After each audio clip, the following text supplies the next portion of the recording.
नांदेड़ महिला कांग्रेस कमेटी की जिला नायब सदर नाज परवीन शेख ने कांग्रेस को खैरबाद कर दिया है। इन्होंने राष्ट्रवादी कांग्रेस पार्टी में शमूलियत इख्तियार कर ली।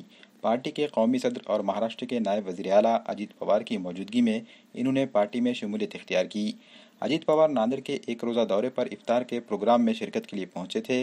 इफ्तार से कबल एक तकरीब में नाज परवीन शेख समेत कई दीगर सियासी लीडरान और समाजी कारकुनान राष्ट्रवादी कांग्रेस पार्टी में शमूलियत इख्तियार किए। इस मौके पर नाज परवीन शेख ने कहा कि इन्होंने अजीत पवार की तरक्याती पॉलिसियों और अवामी खदमात से मुतासिर होकर ये कदम उठाया है। इन्होंने मजीद कहा कि वो ख़वातीन के मसाइल को हल करने और समाज के तमाम तबकात की फलाह व बहबूद के लिए काम जारी रखेंगी।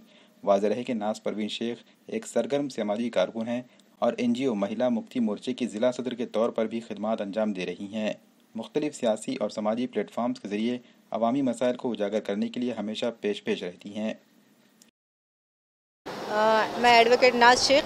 कांग्रेस पार्टी छोड़ने की तो कोई वजह नहीं है, लेकिन राष्ट्र NCP अजीत दादा पवार गठ को ज्वाइन करने की एक वजह है। आज हमारे नांदेड़ ज़िले के कई मसले मसाइल है, कई जनता कई समस्याओं से परेशान है और हम उन्हीं समस्याओं को अजीत दादा पवार साहब के नेतृत्व में और हमारे हम्बरडे साहब और हमारे आमदार चिखलीकर साहब इनके नेतृत्व में आगे काम कर सकें। देखिए, फ़ायदे की कोई बात नहीं है जब जनता के कामों की वजह से जो प्रॉब्लम्स हो रही है, जो लोगों की समस्याएं पूरे नहीं हो सक रही है, शायद हम अजीत दादा के नेतृत्व में उन समस्याओं को और लोगों के प्रॉब्लम्स को सॉल्व कर सके। इसीलिए हमने आज प्रवेश किया।